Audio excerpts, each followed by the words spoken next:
Hi, everyone. Welcome. Welcome. Where are you tuning in from? Use the chat and let us know. I'm in Seattle. Zoe's in Minneapolis. Jessie's in New York. Where are you? San Francisco. Hello. Kansas. Ohio. Halifax, Nova Scotia. Welcome. Napa. Hello. San Jose, Georgia. Oh, this is awesome. I love this part. You guys are everywhere, and it's the best. New Jersey, Atlanta, Washington, Seattle. Fantastic. We'll let a few more people get logged in and then we'll get started. And I'm sorry if my camera is doing a weird zoomy thing on you. I will try to fix that when I drop off here.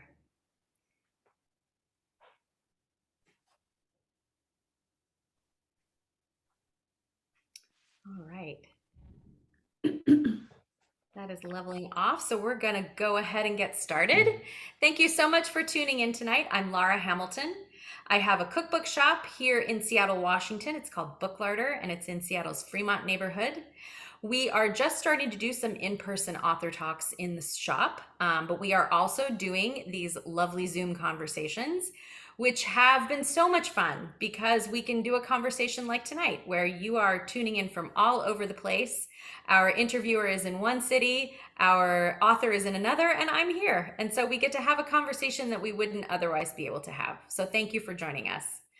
I am so happy to welcome Jessie Sheehan. She is the author now of other books, but also her latest book, Snackable Bakes, which we will all be cooking from so much this year. And I mean, for many years going forward, it is full of lovely, as it says, snackable sort of things that you can bake, and also some things that require no baking at all. So this summer, when you need that like heat-proof dessert, there you go. Jessie's got you covered. She is going to be in conversation with Zoe Francois, author and TV host. And they are, of course, going to talk about the book. We will leave time for questions at the end of the conversation as well. So if you could please just use that little Q&A button at the bottom of your screen. If you have questions, we will get to as many of those as we can. So use that chat to talk to each other, and then use the Q&A button if you have questions for Jessie. Of course, you can support the talk by purchasing a copy of the book if you haven't done so already. Jessie was kind enough to send us signed book plates. And so you will get a signed copy when you order it. Oh, you probably can't see it. There we go. When you order it from us here at Book Larder. And I will drop a link to that into the chat, so to make that easy for you. Thank you for everyone who has purchased it from us so far. And so I'm going to turn things over now to Zoe Francois and Jessie Sheehan. Hello. Hi. Hi. So nice to see you. And to see you. And congratulations on another gorgeous book.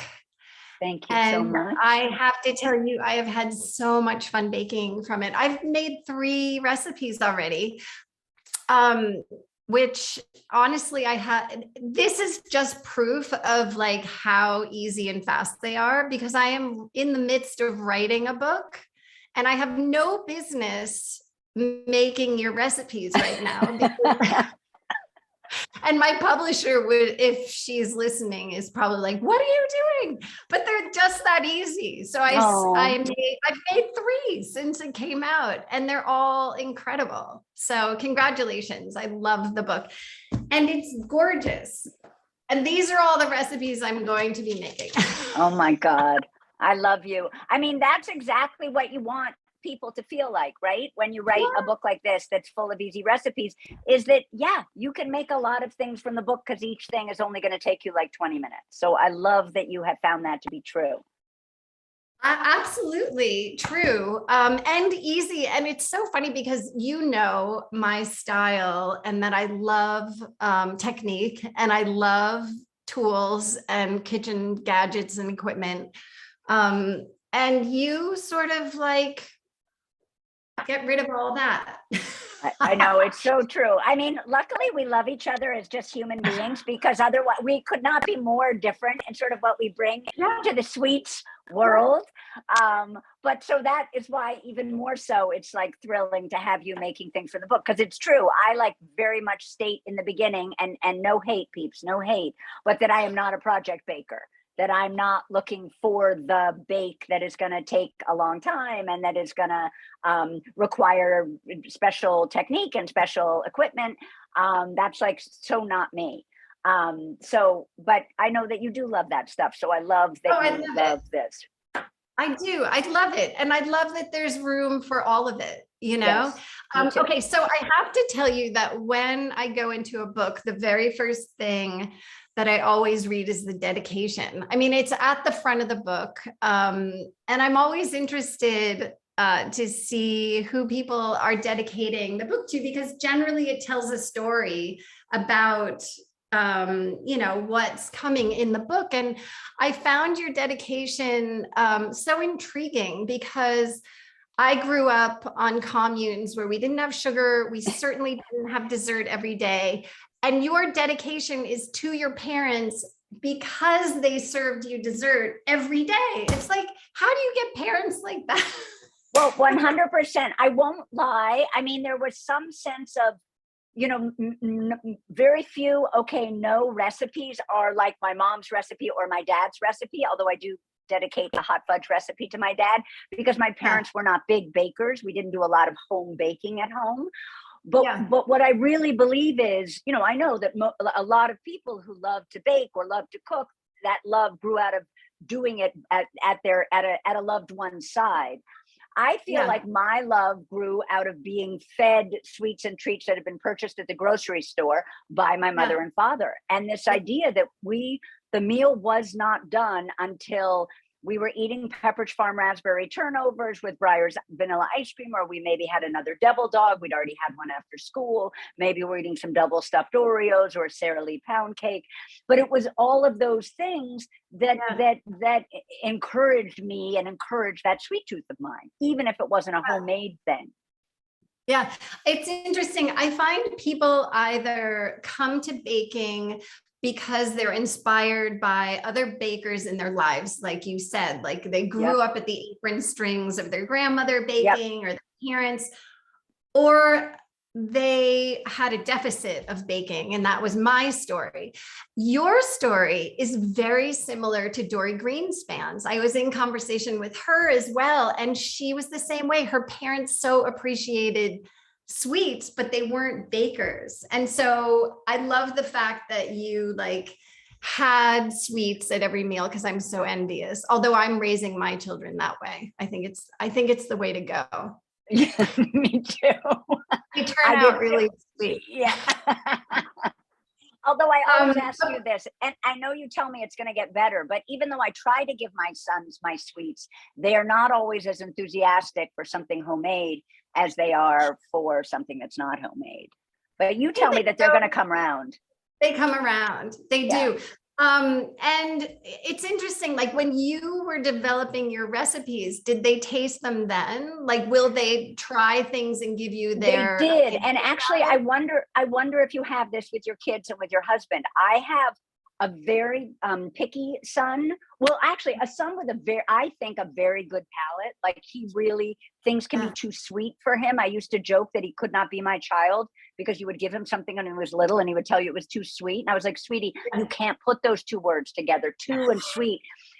That's like not speaking English. And then I have another kid who's much more, you know, just like easygoing, likes everything. So when testing for this book, for instance, if Oliver likes something, I'm thrilled, but Oliver likes a lot of things. When Jack likes something, I'm like, oh my God, this is really good. Because he is much, much pickier. Is that the same with you? Yeah, well, I have one who, again, I don't know where he came from, that he's not a big sweets person. Right. And then Charlie, my youngest one, loves sweets. And I think he's a super taster. Like he can taste details in the food. And so he and my husband are both that way. And I treasure, like I've taught them to critique my recipes and to be kind. Yeah. I used to critique them without being kind. Yes. Yes. I have that with my husband. He has a great palate, but he's not kind. I have not succeeded in making him kind.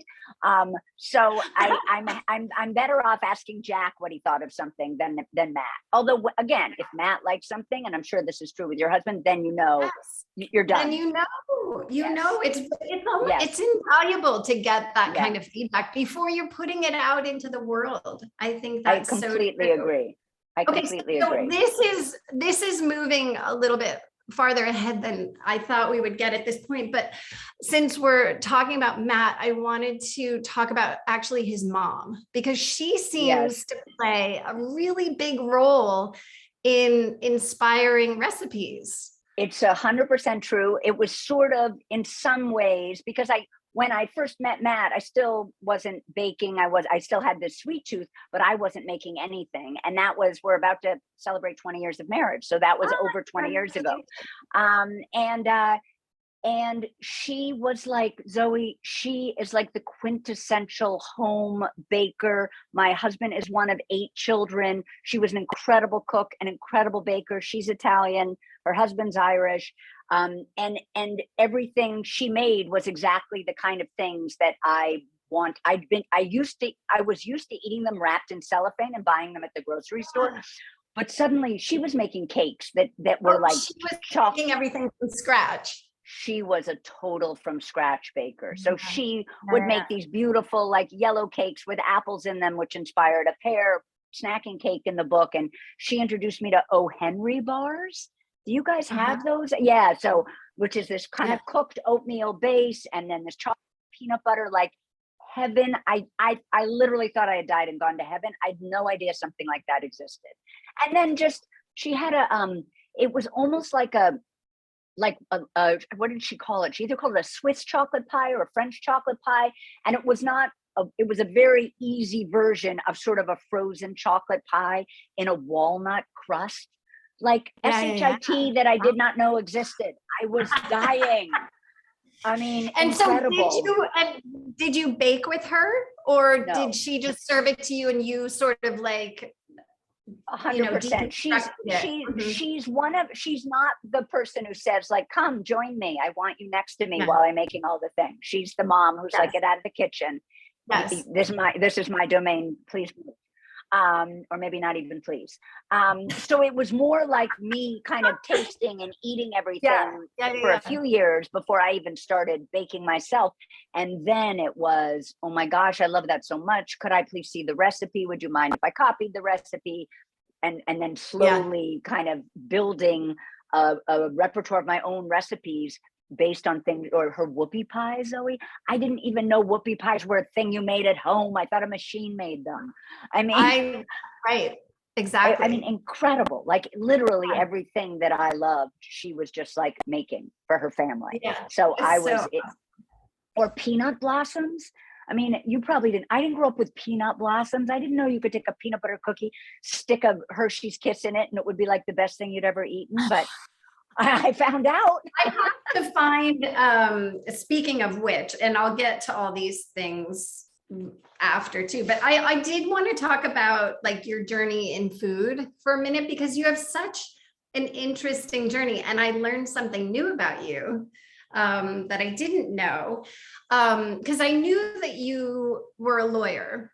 And then you went into the food industry, which is not a typical direction that people go. So talk a little bit about your entree into the food world. Yeah. So maybe you learned this in my book, because I think I admitted to it, but I was also an actress before I was a lawyer. So I actually feel like it's all come full circle. And now I love like talking about food and being all actory about, like, I feel like, and then I like the recipe writing because it's like forces you to be very precise the way a lawyer is. So I feel like pieces of everything that I've done are now coming together to celebrate this voracious sweet tooth of mine. But essentially, I guess acting was my first love as a young person, but then realized I really wanted to pursue something where there was more of a meritocracy, where if you worked hard, you actually could succeed. And I was tired of getting on airplanes and having people ask me what I did for a living. And I would say actress, and they would giggle and say, what restaurant? You know, the idea being that I couldn't possibly have a real job. And of course they were right. But anyway, long story short, I left acting to go to law school because I wanted to be able to get on the airplane and say I'm a lawyer. Of course, though, obviously now, if you say I'm a lawyer, not everyone's going to be very excited to sit next to you. They'll probably be like, don't sue me. But that didn't last very long. I loved school because I'm like a nerd and I liked all the learning part of law school. I clerked for a judge. I love that because that's all writing. And then it was time to practice, and they were like, okay, go fight. And I was like, but I hate fighting. I wanted to settle every case I got, Zoe. The partners hated me. I was like, we're wrong. The defendant is right. Can we just stop right now? Why are we doing this? So I didn't do so well. And then I went on maternity leave, 2 years into my law job, and I'm still on maternity leave. I'm going to have to call them when we finish the Zoom and tell them I'm not coming back. But what I did get from that was, and there's a lot of writing, actual writing that not only goes into recipe writing, but head notes and front matter and the book. And I do totally believe that I'm a stronger and better writer because of that short stint practicing and then that time in school. And then I was I had these two little boys. I was home for a while with them, and I loved it, but I also wanted to be doing something else as well. So I literally, quite literally, went into a bakery in my neighborhood called Baked, which for those who live in Brooklyn or New York, or maybe not even know about Baked, a lot, like several iconic cookbooks came out of Baked, and asked them if they would hire me, or just take me on. I would work for free. I just wanted to learn what it was they were doing in the bakery. And of course they thought I was insane. And I was very enthusiastic and kind of jumping up and down, just a little too, not cool enough for a cool Brooklyn bakery. I wrote a little note to the head baker with a lot of exclamation points, I can't wait, please hire me. And obviously I never heard anything. And then I went back a week or so later, much more chill, I was a dude, okay, no more exclamation points. And the actual head baker was there that day, and she agreed to have me come in once a week to kind of test me out. And literally I packed granola. I mean, my job was using a vacuum sealer, which was even worse than if they'd asked me to bake something, because I was very bad at it. But it just began there. And then wrapping tea loaves was my second job that they trusted me with, actually slicing them and then wrapping them in plastic wrap and freezing them. Those were the kinds of things they gave me. And then very slowly I graduated from that to this is how you mix a cake in a bowl. This is how you use the Hobart. This is, et cetera. But that's how it began. And I joke, I not even joke. I feel today, it would be so hard for someone to do that. I feel either food has gotten so hot and hip and that there wouldn't be a random person who could walk in off the street and get a job. I mean, right now I know a lot of businesses are having trouble with employees, so maybe it's different right now. No, I encourage anybody that wants to do that should do it, because they're desperately seeking anybody that has that kind of passion for it. They'll train you. Yeah. I agree. And it's a great, I didn't end up going to cooking school after that, but it's a great way to figure out if you want to go or to decide you don't want to go or whatever it is. And I mean, I literally, old apprenticeship. I mean, that's how chefs used to be trained, is on the job apprenticing. So it's perfect. And when you were doing that, as you were working there, were you always, I mean, you are the queen of easy peasy baking, but I think of bakeries as very different process than that. So how did that come when you were in the bakery? Did you enjoy that, or did you always know that this was too much stuff for you? You wanted to sort of strip the process down and make it easier?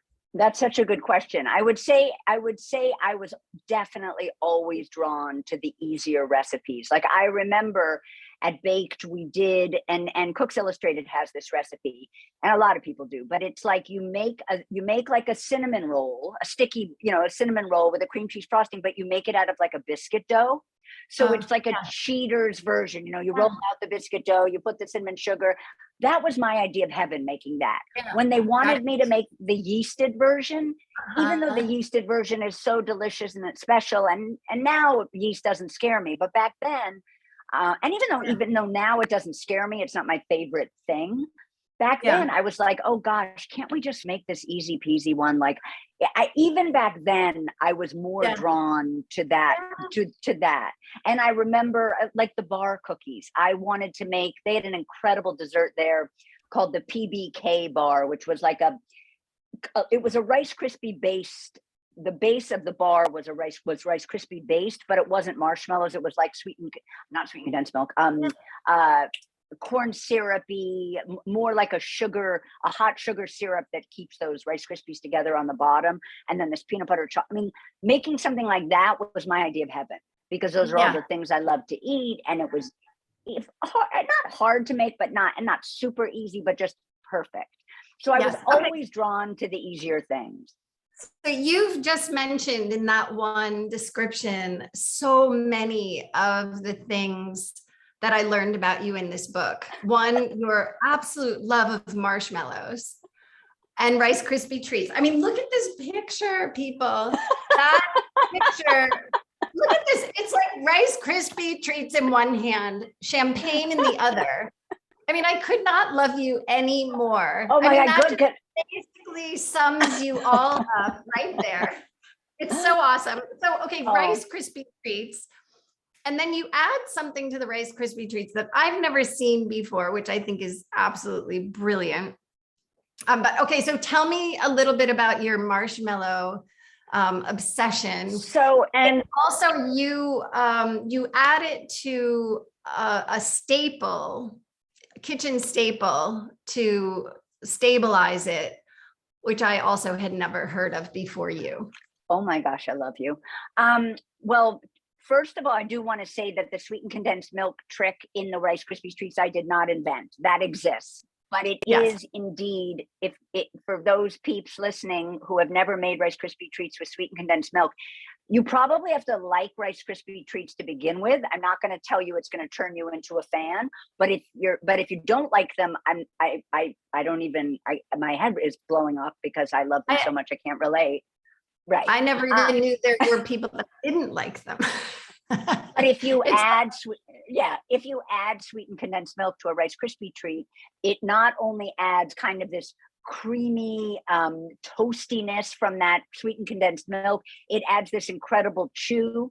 Sometimes a Rice Krispie treat can get a little dry. They do not get dry. I can't tell you how much it adds to the Rice Krispie treat conversation. And I just want to give, I don't know if you have found this with your editor, Zoe, writing books, but I do want to give shout outs to my editor she was the one who kind of read my manuscript and said, I think you need to write a love letter to marshmallows. Like, because she was the one who read it and was like, you were really into marshmallows. I'm like, yeah, me? I'm into marshmallows? Like, I didn't even know. And then, of course, I went back and as I was writing, one of those moments where it like flows out of you, which is not always happening, but sometimes, and I was like, oh my God, I really do love marshmallows. I have a lot to say. So I do have kind of a love letter to them, but I would say that my love for them came kind of late in life. I was not a kid who was like, Mom, can I have a bag of marshmallows? But when I started playing around with my, world's best Rice Krispie treat recipe a few years ago, I started having them around. And I always like to I like to use a bag of marshmallows in the recipe, but I like to have an extra cup thrown in because I like those little pockets of melted marshies. And I found that then I had this bag with one cup gone. So then you have to eat the rest of the marshmallows because they go bad quickly. And so if you like to watch TV, which I do, it's like perfect and you're eating. So that's kind of how eating out of hand was born. And I just want you to know, I mean, I have 2 children and a husband. No one is eating marshmallows but me. Like, it's not like it's a family affair. They just look at me like, who is this crazy marshmallow wench watching TV? They don't even know what to do with me.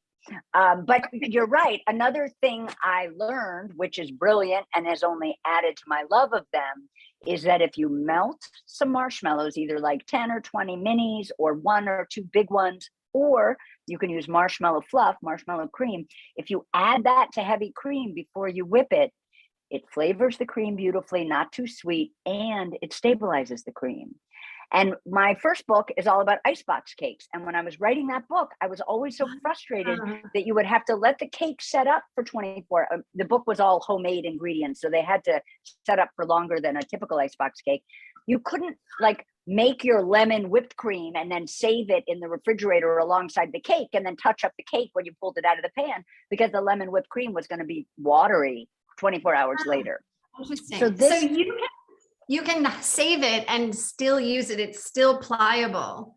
it's incredible, Zoe. Like, I don't want to scare anyone, but like practically, head mind blown, right? Like practically a week. I mean, it lasts forever, but definitely the next day, or you're having a dinner party that night. I'm like the hostess who really likes to party with her guests. So I don't like it when they arrive and then I'm running to the kitchen to make the whipped cream or to bake something so I love that, because you make a big thing of this whipped cream in the morning. I mean, when I'm a make ahead gal, but whenever you want, and then you've got it to dollop on whatever you want to dollop it on. It really lasts. And it's just another reason that I love marshmallows. And I have a chocolate mousse recipe that's stabilized by melting. Like, there's just so many cool things you can do with that ingredient. Yeah, it's awesome. Okay, so there's a couple of specific recipes that I saw in here that I don't see often. So it's like all your palette is all over the place with the Rice Krispie treats, but then you do a posset, which is like one of my favorite desserts, and I never see it. So you have to tell people what it is. 100%. I cannot understand why this isn't like a phenomenon, and you're going to make it one. Well, I mean, I didn't even know that's how I was calling it a posset. Is it posset? How do you pronounce it? Maybe you say posset, I say posset. Yeah. Okay. I think there's a song in. There, and a dance, because we'll be dancing soon. So essentially, it is like a pudding. It's like a little, I don't even want to say custard because that makes it sound too thick, and a posset or posset is very light. But essentially, the combination of the lemon juice or a citrus juice and the cream sets the cream, which interestingly enough is the same reason that people put lemon juice into a no-bake cheesecake, because the lemon juice in the no-bake cheesecake will set, that's the lemon posset. But it's like, so picture a lemon pudding, but kind of the lightest and creamiest lemon pudding ever, that comes together in this peculiar way of course, now I can't even remember the instructions, but it's like boiling the cream with the citrus, correct? And then letting it sit, and it thickens. And it's like a panna cotta without the gelatin. And so I get lots and lots of requests for like a vegan, or not, it wouldn't be vegan because there's cream, but a vegetarian version of that. And this is perfect for it, because it sets up just like that. You can't invert it because it doesn't have enough body to it, but it's the most beautiful texture. And the texture is incredible. And also, if you are a lemon person, the lemon is so bright and in your face because there is nothing to get in the way of it. It is literally just like this lemon juice and this cream and the sugar. It is so good. And honestly, I had stumbled upon them before writing the book, but arguably when you're trying to come up with like 100 easy peasy recipes, I was like, remember that weird lemon thing? What do you call it? A possum? I'm going to put it in my book. But okay, here's another one. Oh my God. The berry summer pudding. It's like, again, it's like one of the easiest, most beautiful recipes. I used to do one when I worked in a restaurant, and it's just stunning. I mean, look at the color of that thing. I don't know that I'm showing you very well. You just have to get the book. But it's like, it's just simple and so beautiful. And again, Yes. I don't know why everybody doesn't make these. And now Well, they also, will. and I love it that you're pulling out those two recipes, the posset and the summer pudding, because you're right. In the lexicon of like my easy peasy, I love marshmallows, I love sweetened condensed milk, like that whole vibe, you would not think that I would also be putting those kinds of, but in the Yeah, end, I think the yeah, parameters are what's first of all delicious, but what's yeah, easy. And the summer yes. pudding, for those that don't know, it is literally white bread.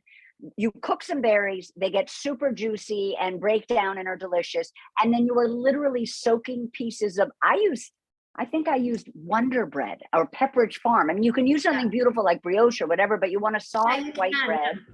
yeah. And then you're soaking it in the berries, kind of molding the inside of a bowl with that soaked bread, filling it with berries, adding more bread. And once you set that up in the refrigerator, it kind of takes the form of this bowl Yeah. shaped cake pudding.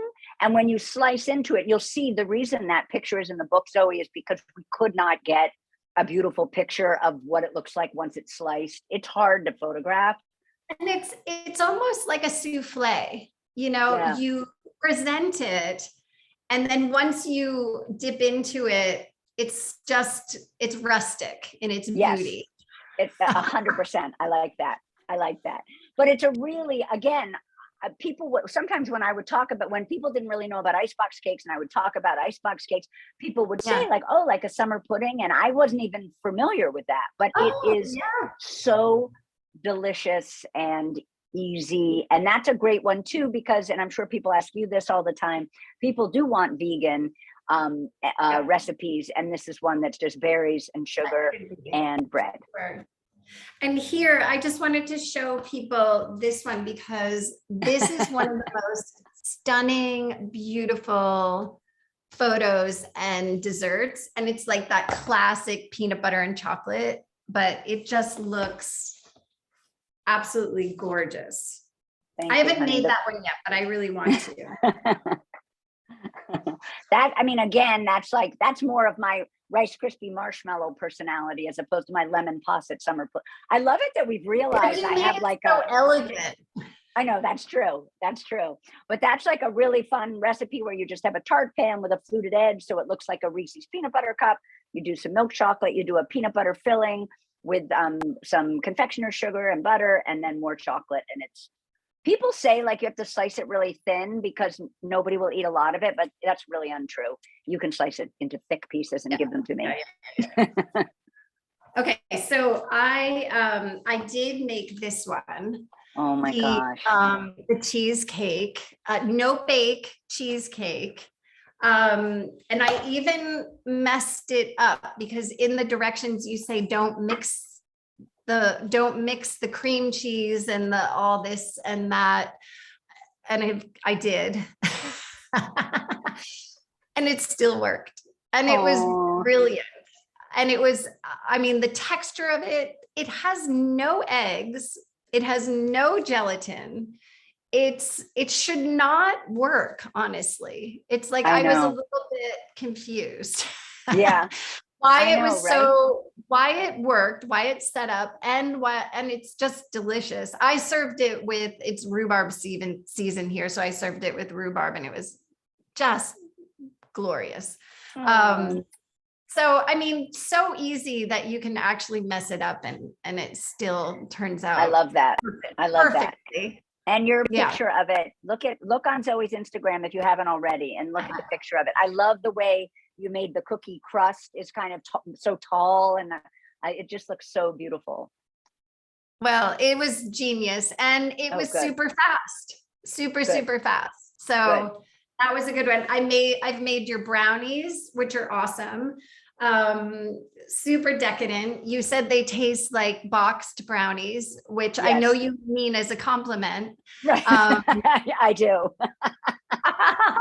I can't recall ever having a boxed brownie again because of my negligent non-sugar eating parents. Right. And they're terrific. And the other one that I made was a flourless chocolate cake. Oh Did my I God, even I tell didn't you? know. No. Did I even tell you that I made that? And I brought No. it, I have to find the picture of it. Oh, I can look too. I made it and brought it to a party, and people were absolutely out of their mind bonkers over it. That And makes again, me it so was, happy.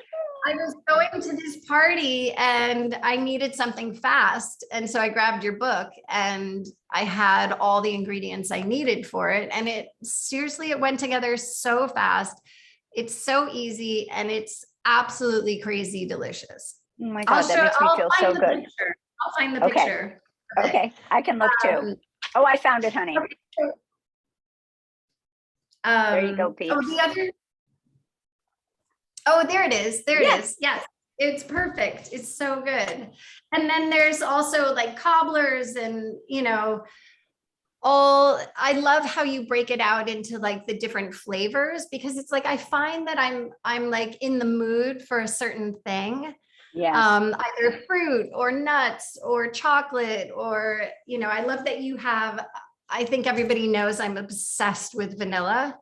And you've dedicated an entire chapter to it. I love vanilla. But can I also just like, I gotta give props where props are due. That was my editor again. I was all ready to do cookies, cakes, confection, you know, like a traditional kind of breaking up of the book. And I think it makes so much sense the way she did it. And it just makes it, I think visually too, it's just like beautiful to look at it that way. Yes. Because you get to see fruits and then you get to see things that are more vanilla and chocolate.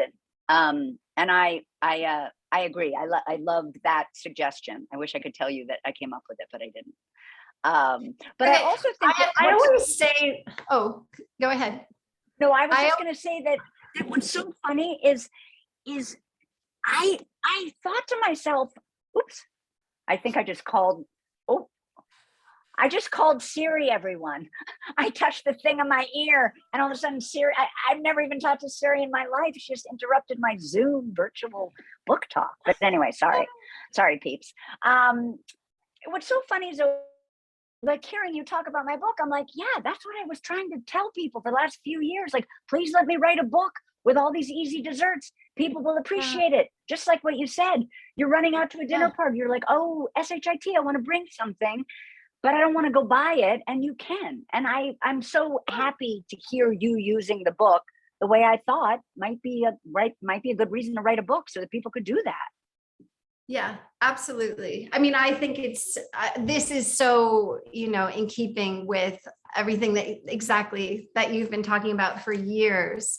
And it's just so beautiful and fun to see it come together in a book. And I've always said that a book is only as good as its editors.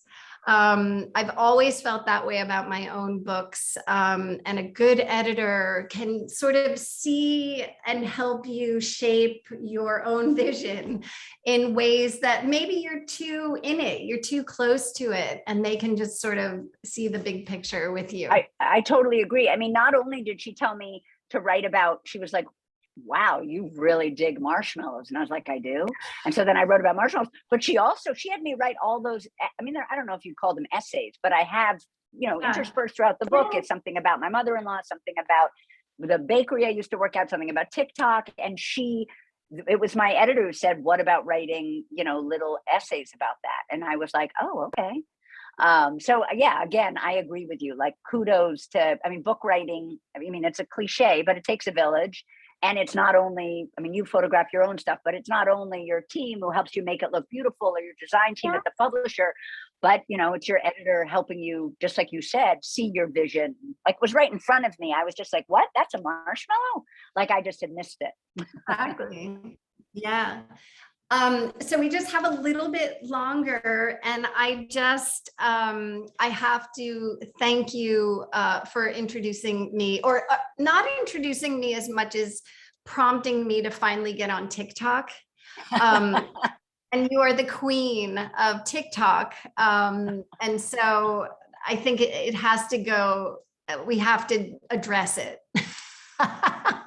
address the elephant in the room. Your movement on TikTok, and you do such a beautiful job sort of it sort of matches your book, because you can express an entire recipe in 15 seconds. Yes. That I never thought about it like that, but you're right. It's my TikTok persona come to life in a book. Yeah. Yes. And it works, and it's beautiful, Aww. just like you. And it's so much fun, and congratulations. And thank you for letting me celebrate with you. Oh my God, honey. Thank you for celebrating with me and for making 3 things from my book. And more to come. Oh my God. Love. So we don't go anywhere yet. I think the conversation's not over yet. So we have a few questions from the audience. And again, if you have some, please jump into, sorry, that's seaplane going overhead. Please jump into the Q&A and ask those. Melissa has a comment first, which is that she can't wait to make the Rice Krispie treats. Her son asked for marshmallows on his Christmas list. He liked them so much. So I think you have a kindred spirit there. I would like to meet him. She also had a question, and that is she's always curious what someone's favorite desserts are. And you both have given so many fantastic recipes in your books. What are your personal favorite desserts? Oh gosh. I'll go first. And I mean, I will say, I think it's back to kind of the packaged snack cakes of my youth. There was a cake I grew up with called a treat I grew up with called a Susie Q, which is like chocolate cake filled with like a marshmallow cream. It may be a regional thing. I don't know. I grew up in Boston, but anyway, I think it was a Drake Susie Q. I can't remember, but I have a chocolate marshmallow, like a chocolate snacking cake with a marshmallow frosting in my book. And that is 100% my bow down to my love of that childhood snack cake. I think that's probably, I mean, I have a lot of favorites. Don't tell my children, they're more than just the 2 of them, but I think a chocolate cake with like a marshmallowy frost, like that combo is like heaven to me. That just makes so much sense. I am so fickle that my mood, my sort of desires for dessert change with my mood. So like right now we're in rhubarb season, and I cannot get enough of rhubarb. And I just took a macaron class, and so I'm just like obsessed with macarons. So it just depends.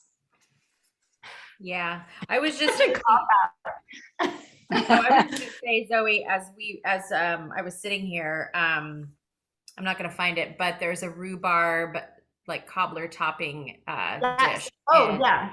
I had it looks amazing. I was going to say you probably have it flagged already. The other thing that I'm so curious about that one is the biscuit topping is unlike, because you use self-rising flour, it's like super fast too. Yes. So it's like, you're so smart. Yeah. Oh, thank you.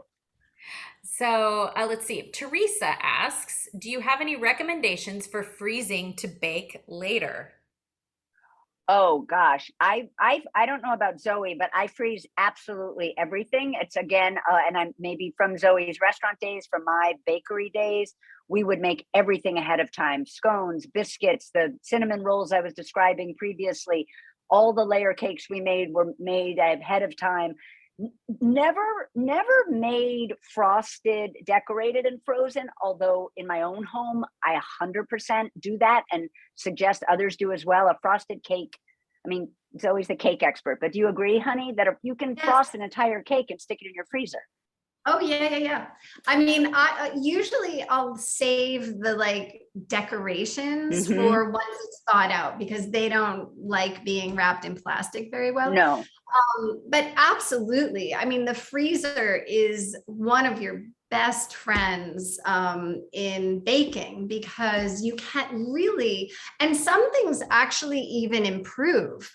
Yes. Once they've been frozen. And so absolutely do it. One suggestion that I always have is make sure that you wrap whatever you're freezing really well, because baked things tend to absorb flavors. So if you've gone fishing and your fish is in the freezer, your baked things are going to taste just like your fish.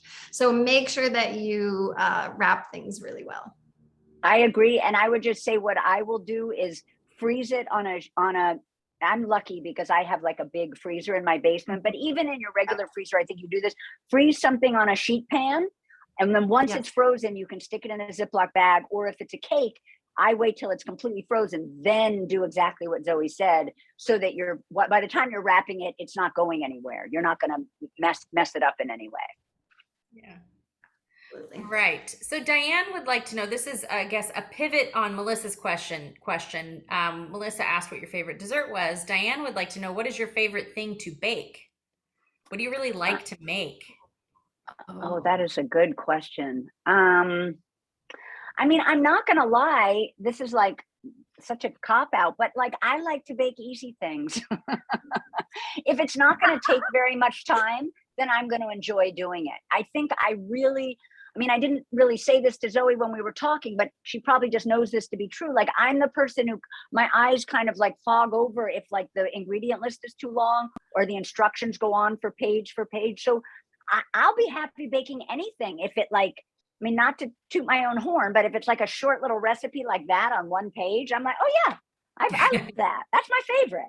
Do you know what I mean? To me, it's more about, because I think like Zoe, I like so many things, like whether it's macaron or rhubarb or my chocolate marshmallow cake, it's more what I love to bake are things that can come together quickly. What would you say, Zoe?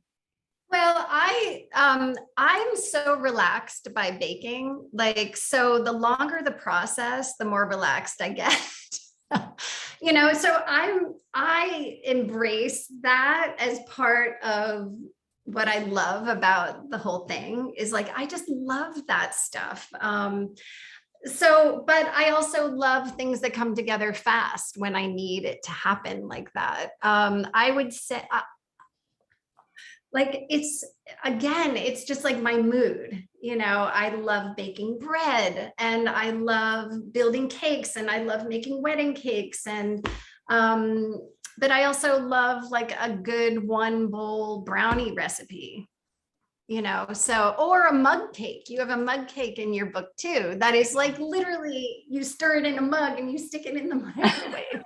It's like, it couldn't get any here, but then you have this freaking delicious thing at the end. So again, it depends on your mood. Yeah. If you're feeling more creative and in need of an outlet, or you just like want a good snack, right? Exactly. Yeah. All right. Let's see. Susan has a question.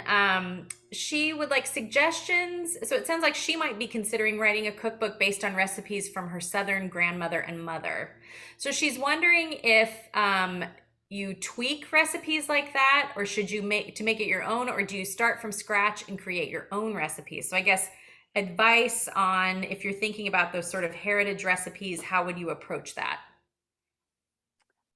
I would probably work from what I have as opposed to trying to reinvent the wheel, because often my second book is called The Vintage Baker, and that book is all about tweaking old recipes, and the bones in those recipes can be so amazing and great.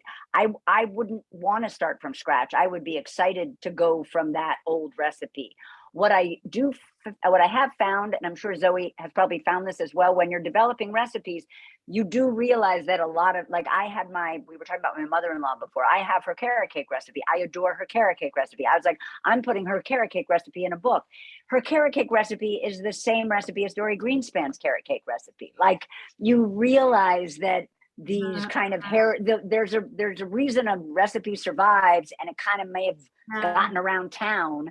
So you just have to be careful in using old recipes. I think use what your grandmother or your mom wrote, tweak it, but also check to see what's out there, just to make sure that somebody hasn't done exactly the same thing. Zoe, would you agree? I do agree. And I think that you can honor your grandmother's recipes and put your own spin on them and still have it be an ode to that original recipe. I even have recipes that I developed my very first cookie company in college. And I have tried them recently. They're just not that good. They need improving.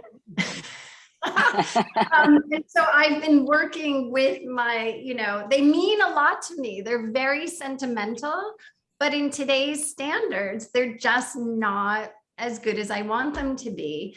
Okay, so that's that answer. The other thing that I absolutely have to bring up, since you brought up that carrot cake, is that you have in your book a chocolate carrot cake, which again blew my mind because I make a chocolate zucchini cake.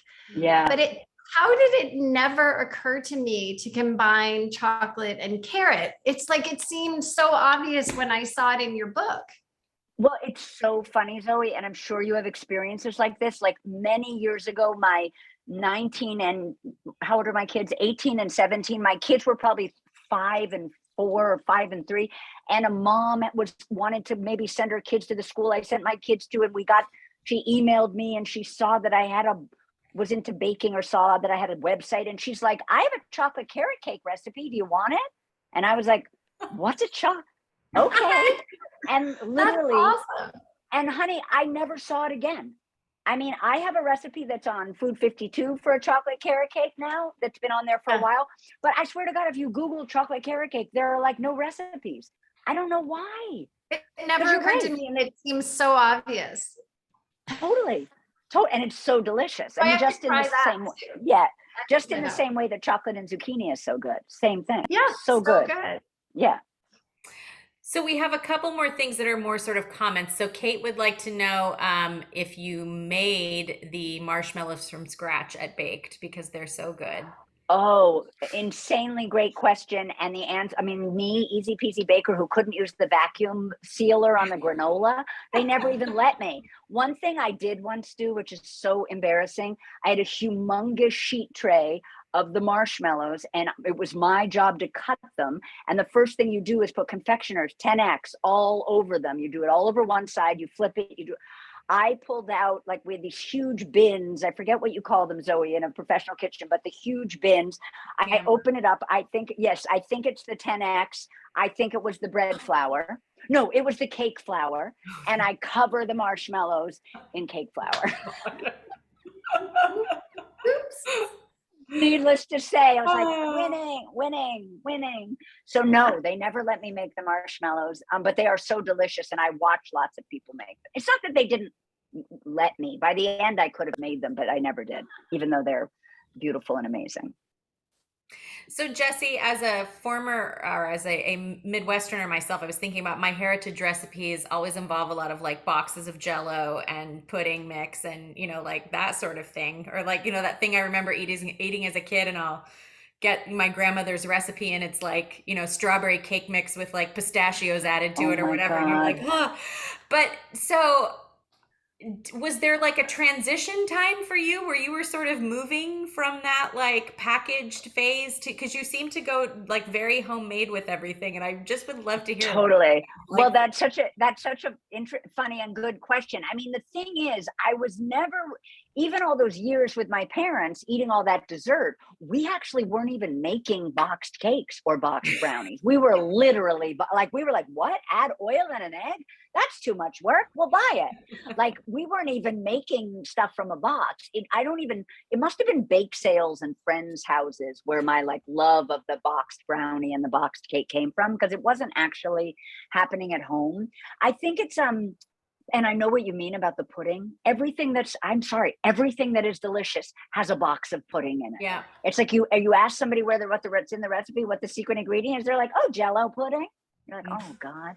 But I have a funny story, which is that I was in love with my grandmother's lemon velvet sheet cake when I was growing up. And when I was a little girl, and I would always eat it whenever I went to visit her. She was a great baker, and I loved it. I was never interested in baking, so I didn't ask to help, or she didn't offer to teach me, and I didn't want to learn.